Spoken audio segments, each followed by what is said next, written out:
Diesel, petrol, octane, gas এমন কোন জ্বালানি দ্রব্যের মূল্য নেই যেটা লাফিয়ে লাফিয়ে নয়, দৌড়ে দৌড়ে নয়, হাঁপিয়ে হাঁপিয়ে বৃদ্ধি হচ্ছে।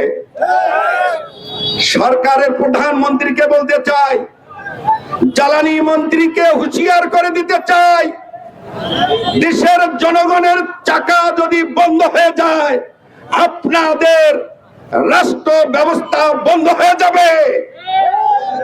জনগণের চালান ক্রয় ক্ষমতার মধ্যে তেলের দাম, পেট্রোলের দাম, ডিজেলের দাম এবং গ্যাসের দাম নিয়ন্ত্রণ করতে না পারলে গত সরকারের আমলে জনগণ ক্ষেপে গিয়েছিল।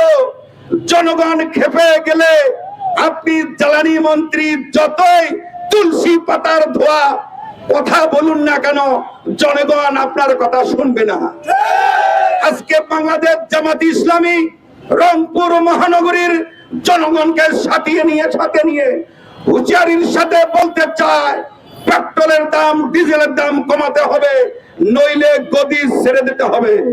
বর্তমান সরকার এসে বিদ্যুৎ নিয়ে ষড়যন্ত্র করছে। এই ষড়যন্ত্রের ফাঁদে সরকার পা দিতে পারে, জনগণ পা দিতে পারে না। কথা বলেন ঠিক কিনা?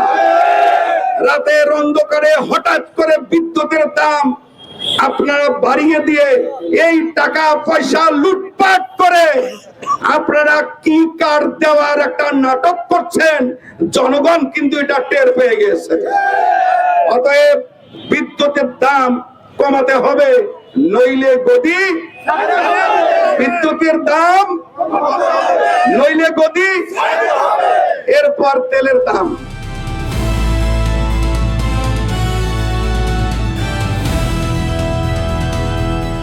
দিনাজপুর টিভি, মানুষের জীবনের কথা বলে।